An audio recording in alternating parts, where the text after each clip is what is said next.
माता रानी। धोवली चरनिया मैया दिहलू नाय सिसिया हो कि काऊ लैके ना हो कि काऊ लैके ना जैब अपनी नगरिया हो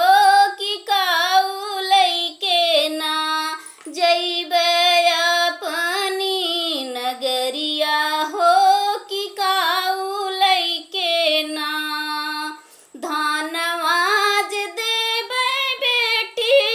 लूटी पाटी जई है हो बिरनवा देबै ना हो बिरनवा देबै ना तोहरे डोली के सिंगरवा हो बिरनवा देबै ना तोहरे डोली के सिंगरवा हो बिरनवा देबै ना धोवनी चरनिया मैया दिहलू नाय सिसिया हो कि काऊ लैके ना हो कि काऊ लैके ना जैब अपनी नगरिया हो कि काऊ लैके ना जैब अपनी नगरिया हो कि काऊ लैके ना महलाज देबै बेटी टूटी फूटी जई है हो सेनुरवा देबै ना हो सेनुरवा देबै ना तोहरे मांगी के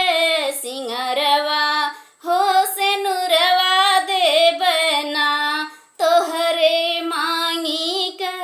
सेनुरवा हो सेनुरवा देबै ना धोवनी चरनिया मैया दिहलू नाय सिसिया हो कि काऊ लैके ना जैब अपनी नगरिया हो कि काऊ लैके ना जैब अपनी नगरिया हो कि काऊ लैके ना गहना जेवरवा बेटी लूटी पाटी जई है हो बलकवा देबै ना हो बलकवा देबै ना तोहरे अचरा के सिंगरवा हो बलकवा देबै ना तोहरे अचरा के सिंगरवा